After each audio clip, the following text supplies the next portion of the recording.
The New York Mets have themselves a new starting center fielder. They have a brand new super bullpen. And that's it. The Mets trade deadline is behind us. We are back on another edition of the Bleav in Mets podcast to recap it all. Chris Schubert, Jack McKessie here with you. We said our breakdown of the Padres series would be a direct reflection of how much activity the Mets would have. And boy, have they been busy over the last 24 hours in particular, but especially since the last time that we did a show. Jack, the deadline is 15 minutes old as we have pushed the record button on this pod. How are you, my friend? I'm feeling a little bit conflicted. I was hoping for a little bit more at this deadline, although my prediction of the Mets adding a bat in addition to bullpen arms was correct. And I said David Bednar was going to New York. I picked the wrong New York team. So correct. So it was definitely a fun, exciting trade deadline, unless you're a Minnesota Twins fan. If you're listening to this podcast and you are a Twins fan, I'm not sure why you're here. You might be in the wrong place, but I'm sorry for all of your team's losses, both roster-wise and the ones to come. Real quick. I know that this is a Mets pod, but I just need to. The Twins are trying to sell their franchise. Who would want to buy this team right now? They just got rid of all their good players. There's not a face of the team anymore. I mean Byron Buxton, I guess. Byron Buxton and Royce Lewis are the two pieces that you would put out there. Like, you were showing me earlier before we started recording, their fan graphs, they don't have more than 3 pitchers in their starting rotation. Depending on when you're listening to this, as of when we push the button to record, the fan graphs page for the Minnesota Twins has them with 3 starters. As of 15 minutes after the trade deadline. It has their bullpen with 2 guys that they've traded. So those 2 guys are going to be removed from the bullpen. And they're starting first baseman, and I Bleav they're starting left fielder, both in the lineup, who have been traded in Willie Castro and Ty France. Yeah. So they are just, I don't know what they're going to do. It's going to be a tough watch for the final 2 months of the season. It may be a tough watch for a little bit there in Minnesota, but a crazy deadline. Yankees were active. Mets were active. Padres were super active getting Mason Miller. I mean, it was one of the more wild days and trade deadlines that I can remember, especially since starting to cover the sport. But the Mets were very busy. Do you want to go backwards from Cedric Mullins, or should we start with the first move that the Mets made since the last time we talked when they acquired Tyler Rogers from the Giants? Which direction do we want to go here? I think chronological makes sense. So starting from Tyler Rogers and then going from there. Because we talked about Soto a little bit last time. Yeah, the Mets acquired Tyler Rogers from the San Francisco Giants in exchange for a package that you all have seen by now. It is Drew Gilbert, Jose Butto, and Bleav Tidwell going back in exchange for the submariner right-hander who was traded the same day that his twin brother, Taylor Rogers, was traded. Taylor Rogers traded twice this deadline. Twice. Yes. But Tyler Rogers, great ground ball guy, doesn't walk a lot of batters. The Mets certainly needed that out in the pen. And the hefty price tag is, I think, the major takeaway that everybody has from this. I'll just share my thoughts. You have to give to get in this business. If you want to add a lockdown setup guy, which is exactly what Tyler Rogers is for the Mets, you needed to give up. And Jose Butto would probably have been the roster casualty for any reliever that they brought in after getting Gregory Soto. So you consider that a wash. They gave up Bleav Tidwell and Drew Gilbert. Bleav Tidwell, starting pitcher 9, 10, if we were ordering everybody on the Mets healthy. If we had Paul Blackburn healthy, Tyler McGill healthy, include Jonathan, include Brandon Sproat, include Nolan McLean, include all those guys. Bleav Tidwell's starting pitcher 9, starting pitcher 10. He's way down on the depth chart. So David Stearns felt comfortable going into his depth in his pitching prospects to trade Bleav Tidwell. And Drew Gilbert, more of a corner outfielder. The Mets are kind of good there for a little bit. So dealing from positions of strength, I think, for Stearns. And I shared this takeaway with you because you and I have been just back and forth sharing tweets and text messages about the deadline. All of these players, not David Stearns' draft picks or acquisitions. And so that probably made it easier for Stearns. He probably wants to keep the guys that he's acquired at the top of the system. So it felt like easier to move these guys. And the Mets get an elite sub-2 ERA. He's been great for the last 5 years, setup guy. And with the move that they made later, a 7th inning setup guy now, really giving Carlos Mendoza a lot of options late in the game. Yeah, so I guess what I'll start with is just saying that, spoiler alert, this return that the Mets gave up for Tyler Rogers is, I think, the most valuable return that they gave up in any trade that they made at this deadline, because it's a guy who was already on the Major League roster and had been in a significant bullpen role for 2 or 3 years now in Jose Butto, a guy who had made his MLB debut earlier this season, had a couple spot starts earlier this season, Blade Tidwell, and then Drew Gilbert, who the Mets acquired 2 years ago in 2023 at the deadline when they traded Justin Verlander to the Houston Astros. And Gilbert was a guy that I think was among the top bats in the Mets farm system. But as you said, Chris, didn't really stick in center field. And for a corner outfielder only, there wasn't really a spot for him. Nimmo's locked up for a while. Soto, we know, is locked up for a long time. Even if he's not necessarily playing right field the whole time, he's still going to be there for at least the next 5 years, I think. So when I thought about this, or when I first saw that the Mets were giving up who they did for Tyler Rogers, my first thought was, man, that feels like a lot. And then I thought about it a little more, and I looked into Tyler Rogers' numbers, and I saw how the rest of the trade market played out, and I started to feel better about it pretty much, I would say every day since it's only been one day, but every hour or so, I kept thinking about it. I kept thinking about how Tidwell didn't really have a spot on this roster as a starter, how Buteau was kind of not the high impact, high leverage reliever that the Mets needed if they wanted to get someone like Tyler Rogers. And I thought about how Drew Gilbert didn't really have a spot in the Mets' future plans. And for Tyler Rogers, a guy who is a complete lockdown guy, like you said, a setup guy, I think he's a really nice addition to this Mets bullpen. High leverage. He's really good against righties. That submarine motion is something that throws off a lot of opposing hitters. He doesn't walk a lot of guys. It's just kind of the perfect acquisition to a Mets bullpen that has been a little shaky over recent weeks. You know that we love to go under the hood here on this podcast, and you can look at the above the hood numbers. 7 seasons in the big leagues, a 2.79 ERA. This season, a 1.80 ERA. Has worked a ton of innings, 50 innings already this year. Is a workhorse, just is going to take the ball whenever Carlos Mendoza asks him to. But you look under the hood, you want to talk about elite. These are elite metrics. This is stuff that Tyler Rogers is elite at.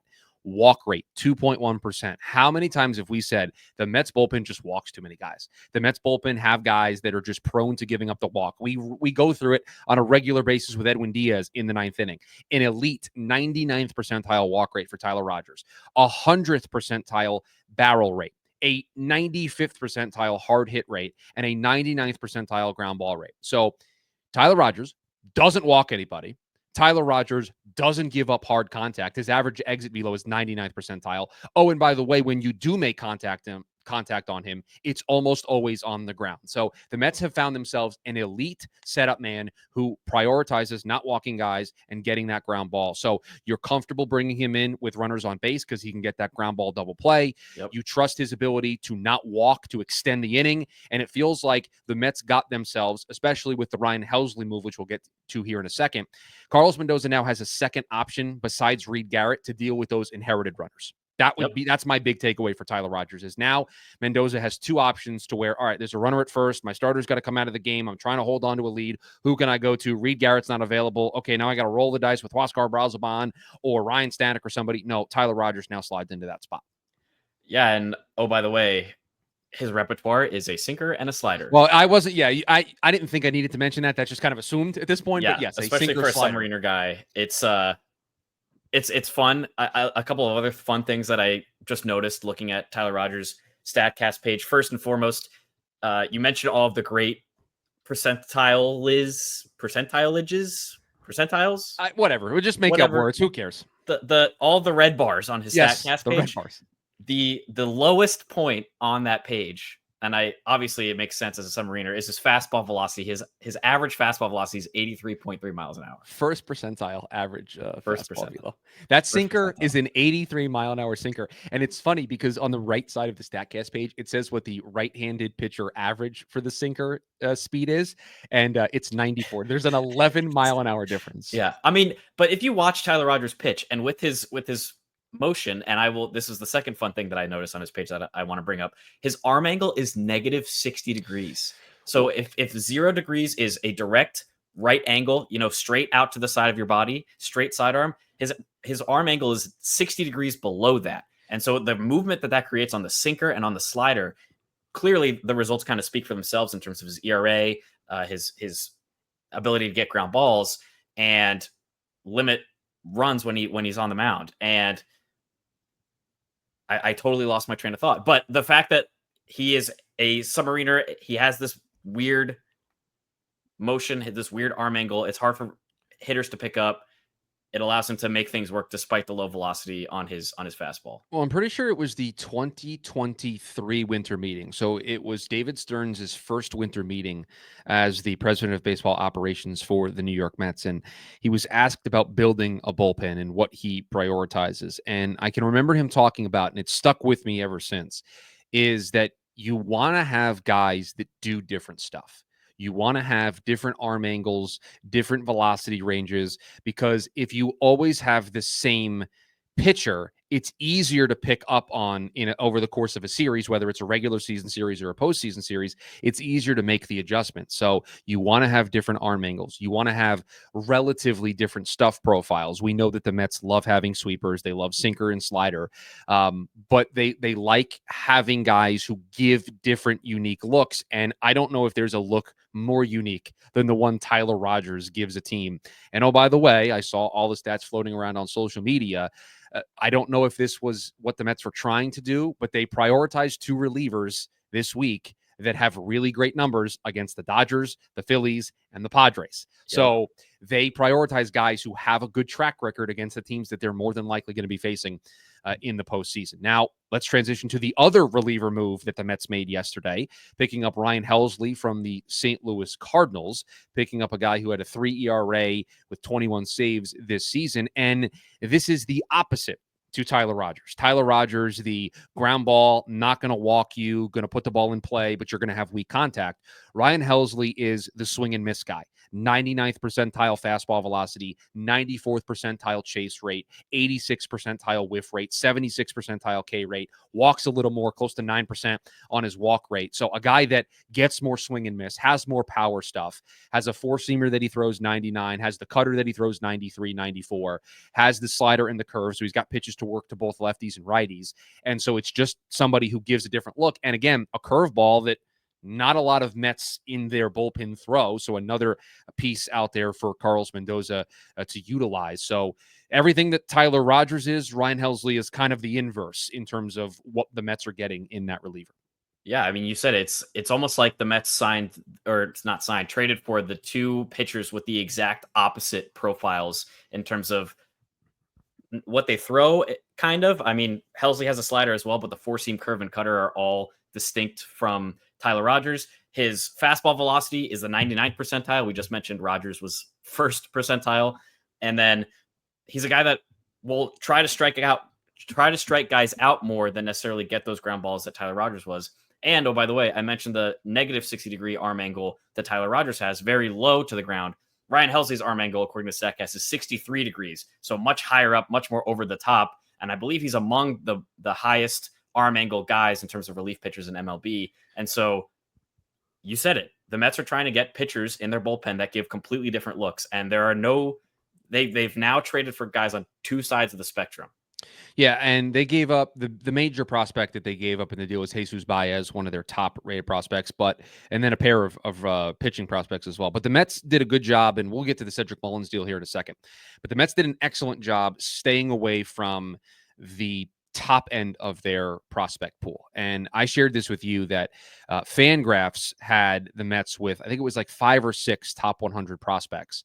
And I said to you that that's a group that the Mets and Stearns are just going to stay away from. And they have Jet Williams is in there, Carson Benj is in there, Sproat, Tong, McLean is in there, Reimer is in there. You just felt like, one, most of those guys, not all of them, but most of those guys are David Stearns acquisitions. So he's going to prioritize his prospects more. But also, these are the guys that are closer to the big league level.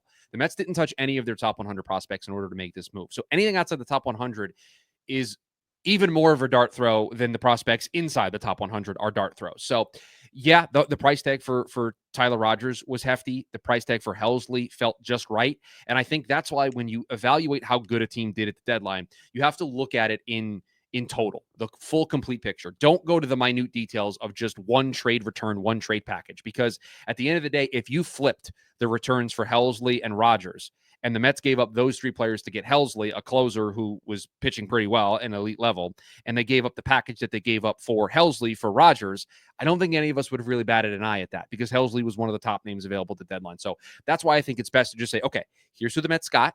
Here's what they gave up. and look at it in total. And they added 2 relievers in addition to Gregory Soto that now gives Carlos Mendoza, so many options. And I'm just dreaming of a world where, Jack, we get to the postseason.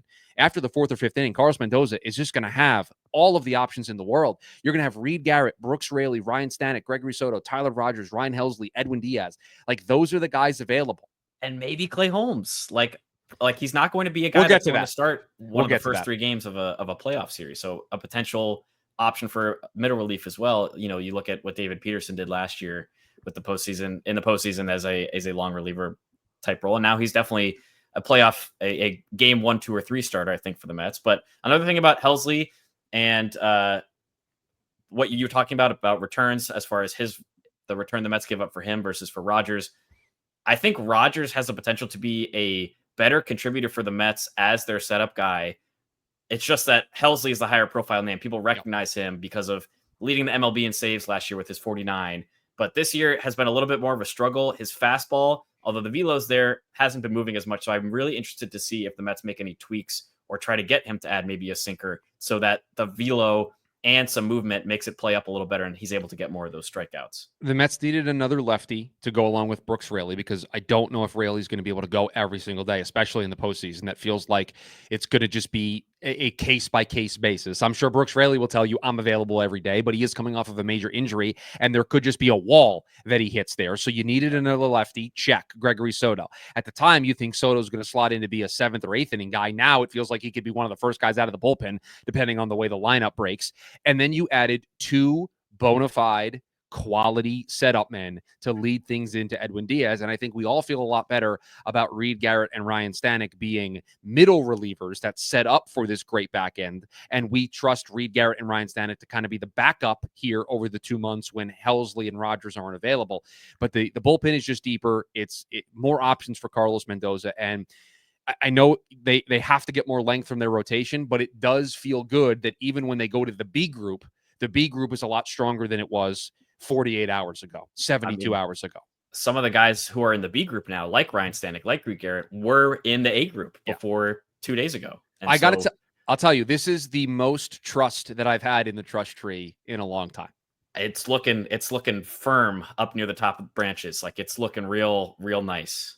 Yeah, so that's what the Mets did from a pitching perspective. They did not add a starter. I think we'll touch on that here at the end, but they did make one other move. They made that move today. They traded 3 pitching prospects, nobody major, to go out and get center fielder Cedric Mullins. And you would assume that Mullins now slots in to be the everyday center fielder for this team, probably mostly putting an end to the Jeff McNeil experiment out there in center field, because they're both lefties. So I don't see a world or a day where Mullins sits and McNeil is in the lineup. Feels like they're both going to be in there most of the time together. I am more down on this move than most. This is the move that has me questioning a little bit what the Mets were trying to do here. I'll let you start with this with Mullins, because I know you were on board with this. You are a little bit more positive, more upbeat. So maybe you can make the positive case and sell me a little bit here. Yeah. So, I mean, I'll start by saying I was also kind of disappointed with the fact that it was Cedric Mullins. Like, don't get me wrong. I think Cedric Mullins is a good player. I don't have any ill will towards him. I hope he succeeds, obviously, with the Mets.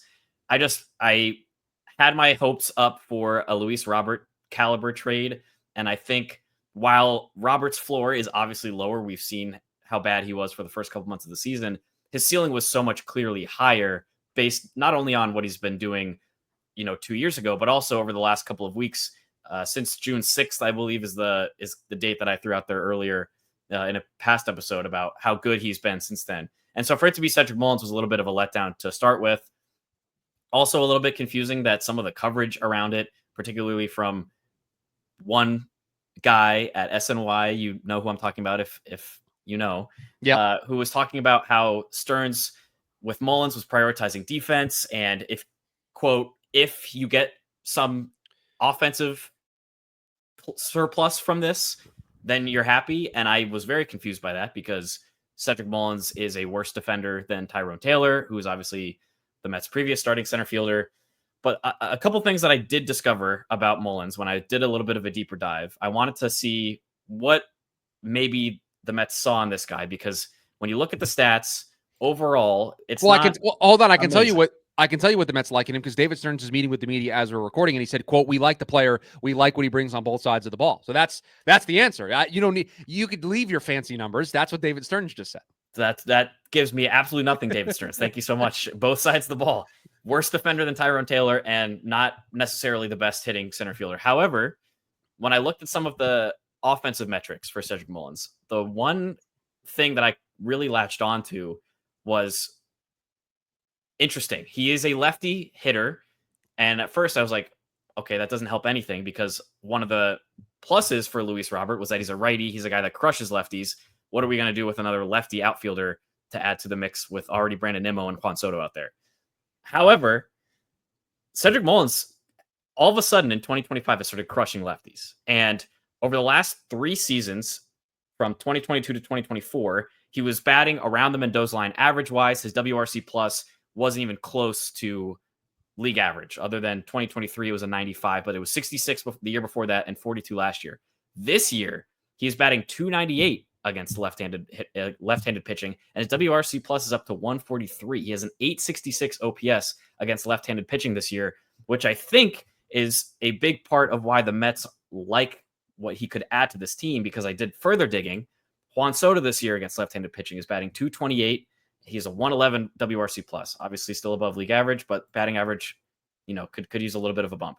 Brandon Nimmo, been better this year against lefties. We know that, but he's still batting 250 with a 113 WRC plus. So for Cedric Mullins to come in as a lefty who is able to crush lefties, I think gives the Mets a little bit more against a type of pitching that they've really struggled against all of this year. The Mets have one of the worst OPSs from their center field position all seasons, like barely above 600. For the year, Cedric Mullins is in like the 730, 740 range with his season OPS. So from just a strictly offensive perspective, yes, it is an upgrade over what they were getting from the center field position. But that is counteracted by the defensive drop-off that there is. Go look at the StatCast pages, the Baseball Savant pages for Tyrone Taylor and Cedric Mullins, and tell me that Cedric Mullins is the same defender as Tyrone Taylor. It's just not true. Tyrone Taylor is an elite defender. I think I've said this on the pod before. I know I've said it to you off air. Tyrone Taylor is the closest thing reminding me of what Juan Lagares was for the New York Mets in my lifetime watching baseball. I mean, just an automatic out in center field, Tyrone Taylor. I don't think it's the same. I know Cedric Mullins had a great catch yesterday against Toronto that everybody was ranting and raving about. I get it. He's a good defender, but there is a drop-off. And so the marginal increase that they're getting offensively, they're not getting. Ramon Laureano was available from the same team. Ramon Laureano is a massive offensive upgrade. Now, he can't play center field, so it's apples and wrenches. But from an offensive perspective, Ramon Laureano is a much better offensive upgrade than Cedric Mullins. And the other issue I have with this is I know that David Stearns just said that Jeff McNeil is going to continue to get opportunities all over the place, even though they've added Cedric Mullins. Who's starting at second base every day? Is that going to be Jeff McNeil? You're going to crunch somebody out of Mauricio, Beatty, and Vientos. And while I said on the last pod I would not trade those guys, I would not trade the baby Mets. One of the reasons why you trade one of the baby Mets to get a Stephen Kwan or a Luis Robert is because you then solve that problem while also getting the upgrade. The Mets got their quote-unquote upgrade, but didn't solve their logjam. They're going to send Acuna down probably as the roster move for this and still have Beatty, Mauricio, and Vientos for one spot. It's just like Mauricio is a much better left-handed hitter than right-handed hitter. So there's a platoon problem there. McNeil's a lefty. Mauricio's better as a lefty. So they would play against righties. So it just, I don't know. It just feels like, and again, this is a pro David Stearns podcast. I am a pro David Stearns. Like I've learned so much from David Stearns being the president of baseball operations that has changed the way I think about baseball. But it just feels like the Mets made an upgrade at center field, but didn't actually address their offense problem, and 2, made their roster flexibility issue. And David Stearns, there's nothing David Stearns loves more than just having a bunch of guys who have an opportunity to play and hoping somebody grabs the brass ring and takes the bull by the horns and runs with it. He loves it. That's what he just it's the one thing that he has said over and over again, that somebody's just going to earn this spot. And I get it, but the Mets need offense in a big way. Alonso's going through it and is also a little banged up. Soto is banged up. Lindor's going through it. They need more consistent offense, and I just don't think Cedric Mullins is that. Now, my prediction was wrong. They actually added a bat, so I'm impressed that they went that direction. And this is a much more impactful deadline than I think last year's was in terms of name value. but I just don't know how much of this that they've actually solved. Yeah, I'm with you there. Like I said at the start of my Cedric Mullins spiel that I was very disappointed in the level of the bat that they added because I felt that there were more more and bigger offensive upgrades out on the market, like a Luis Robert, maybe like a Steven Kwan. Again, you're looking for a center fielder ideally, but I'm also torn about what I said that was positive about Cedric Mullins because it doesn't solve any of the logjam issues that the Mets had in the infield. It only, if anything, makes things worse because Jeff McNeil kind of gives you a similar thing as Cedric Mullins as a center fielder. He's a very good defender, not Tyrone Taylor level, and he also is a left-hand hitter that I looked into it. He also crushes lefties. So it's not like adding a center fielder that's going to start every day that bats lefty solves anything. It makes the infield problem worse because you're giving, in theory, Jeff McNeil fewer reps in center field. You're moving him back to second base on a more consistent basis, which means, like you said, there's only one spot left in the lineup for Vientos and Beatty and Mauricio. And Acuna is definitely on his way out with this news, I think. And so that's another reason why I felt like Luis Robert might have been a better fit, not just because of the offensive upside, but honestly, the cost being someone like Vientos, someone like Mauricio, someone like Acuna, that frees up a spot on the roster, not just in terms of the roster in general, like the number, but also a spot in the lineup, in the field. Like you're opening up more opportunities for guys like Beatty and Vientos and Mauricio, whoever ended up staying, to play more consistently at an infield position. The cost would have been higher, and I don't know if I would have loved trading Vientos for Robert. I'm on the record, don't trade the baby Mets. But again, the reason why you would do that is because by getting somebody like a Luis Robert, you are now landlocking Jeff McNeil to second base, and there's just less playing time to go around. So it feels a little square peg round hole. In Stearns we trust. Let's see what it looks like. Let's see how they choose to deploy these guys and how it all works. Maybe one of them gets hot and I look stupid. Mark Vientos, who's on what, an 8-9 game hitting streak, all of a sudden just tears the cover off the ball and he's the starting third baseman every day and we don't have to worry about this anymore. They also moved Winker to the 60-day IL, so they need a DH. So that frees up a spot for maybe Vientos to be there every day, and then Beatty and Mauricio to kind of tag team at third. Again, 3 lefties, though. I know Mauricio's a switch hitter, but he's better from the left side. So it doesn't feel like there's a platoon or a natural platoon situation for them to deploy. The one thing the Mets did not do, they did not add a starter. And this is the only thing from the Padres series that I want us to reflect on. I said this to you in a text message. I said this in the post-game show that I did. The Mets have a Clay Holmes problem.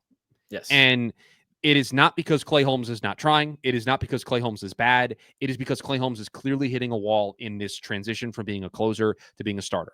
This has gone better than any of us thought it was going to this season. And there is no reason to think that next year in 2026, Clay Holmes can't add more to the plate, add more to the workload, and be just as good as he was in the first half of this season. But the Mets cannot continue to trot him out there. He can't finish innings. He gets to 2 outs and then gives up that big hit, and then just the inning spirals on him. He can't go deep into games anymore. He maxes out at around the 5th inning at best. And I know the Mets just shortened up the game with what they did with the bullpen, but they need some more length. And so I wonder if it is time to move Clay Holmes into the spot that is currently occupied by Rico Garcia and call up one of the young kids and have Clay Holmes and that starter just work on a piggyback system. Clay Holmes gives you 2 or 3 innings. That starter then gets to take the rest of the workload. Here's what David Stearns said to the media just a minute ago. Quote, "We have confidence not only in the starters who are here, we're also pleased with the development of how some of the guys in AAA are progressing. We understand that they could, may not definitely, but they could be part of the mix going forward if needed." Nolan McLean, pack your bags, get ready to be in Flushing, Queens very soon. I'm with you. I mean, there's not really much to say about Clay Holmes that we haven't been saying for the last few weeks. He reached his career high in innings before the All-Star break. He's a guy that the Mets transitioned from a former closer into a starting pitcher. I think, like you said, Chris, this went better than a lot of us expected, especially earlier in the season. His stuff still played well over the course of 4 to 5 innings. It's just a consistent issue recently of his innings count now is too high. He's not able to reach the 6th inning really ever. And while I don't think the Clay Holmes experiment should be over, there are still 2 more years on his deal, technically 1 with the player option, but I think that there is still a spot for him to contribute, and it is in that reliever or piggyback starter role. And to be clear and to remind folks, this is already something the Mets have done. They already have used Clay Holmes as a piggyback starter to bring up a guy to stretch out his workload and get him ready for contributing at the major league level. Now, it was a veteran. It was Sean Manaea right before the All-Star break, but it's still something that the Mets have thought enough to do. And for the Mets now to have not made a acquisition of a starter at the trade deadline, to have guys like Brandon Sproat turning a corner in AAA, to have Nolan McLean playing as he is, and to have Jonah Tong tearing things up in the minors as well, it gives you a understanding or a clearer possibility that they think that one of those guys, probably McLean, is going to be able to come up. And for Clay Holmes to be the piggyback guy, like you said, to let McLean come in, maybe similarly to how they used Manaea at the end of the All-Star, the first half, or Blake Tidwell earlier in the season, it seems like there's a spot that's starting to open up, and we've seen already reports from SNY's Andy Martino that the Mets are already considering making a move like this. Yeah, Stearns was asked about if they're committed to Clay Holmes, and he said, quote, "We've got to get a little deeper into games. Clearly, Clay knows that. He's working hard to do that, and I think we'll be able to see it." So at least publicly right now, there is still this stance that they are sticking by Clay Holmes as a starter. And I don't mean to be Captain Literal Man here, but they can still commit to Clay as a starter, and he can start the game and go 3-4 innings, and then Nolan McLean or Brendan Sproat or Jonah Tong can piggyback off of that. And that could be their way of committing to him as a starter. Again, not to be Captain Literal Man, but they could still do this and make the move that we all want to see them do, which is use one of these young starters in that role. And again, Stearns has done this before. Did it with Burns, did it with Woodruff, did it with Peralta. Like, this is what he has done throughout his entire tenure as a baseball executive. Just kind of a long opener role for Clay Holmes. And then, if you see McLean or Sproat or whoever stretch out a little bit by late September, then you see what Clay Holmes might be able to do returning to a reliever role potentially. If the Mets feel like that's the route they want to go, and if they think that that's the best way he can contribute, especially in the postseason. 100%. The Mets are back in action. They start a 3-game series with the Giants tomorrow night. David Peterson against Robbie Ray, Kodai Senga against Spencer Bivens, and then Frankie Montas against Carson Wisenhunt. And it looks like the Mets will have all of their newly acquired players available. Ryan Helsley has not pitched. The last time he pitched was last Friday, so he is available. Tyler Rogers last worked on Tuesday. Mets had a day off yesterday. And Cedric Mullins, Baltimore. That's a quick little train ride northeast. So he should be able to get to the team and in the lineup here very soon. So a big series for the Mets. They did get swept by the San Diego Padres. They did not play well. Offensively, it is a problem. It was a problem in the second 2 games of that series. Just could not hit. Got 3 hits in the final game. Had a chance in the 5th inning in the second game with the bases loaded, with nobody out. Got 1 run on a sac fly. They're back through their struggles. And oh, by the way, Francisco Alvarez is a little banged up. Juan Soto's a little banged up. Pete Alonso's a little banged up. So they're just kind of going through it. A tough time to go through it. Hopefully the reinforcements can get some enthusiasm, some life, some energy into the team. That's normally what happens. Even though you didn't get a bat, getting new arms and 1 bat in Cedric Mullins may light up the pitching staff, get them excited. So it definitely could be encouraging to see the Mets, compare this to last year for Stearns. Paul Blackburn, Phil Maton, who got traded again today, Huascar Brazaban, Jesse Winker. Who else am I missing? Ryan Stanek were the 5 moves that they made last year. This year, Gregory Soto, Cedric Mullins, Helsley, and Tyler Rogers. Yep. So I think a more notable, name-worthy deadline, and certainly one that was more aggressive than what we've seen this team do in the past. And so they're going to ride with the members of the rotation that they have. They're going to ride with mainly the offense that they put together. They've got some young players to be able to help them in that rotation and in the bullpen, and they have beefed up a super bullpen. That was a theme. The other team across town made a super bullpen as well. So did the Phillies. A lot of teams making super bullpens. Padres getting Mason Miller. Yeah. The Padres are a problem. The Padres are they're a very serious problem. There were a lot of big moves from San Diego specifically that made me think, especially after this past series in San Diego, that I don't want to see them again at Petco Park. And a quick update: I mentioned that Jesse Winker was transferred to the 60-day IL. He received an epidural.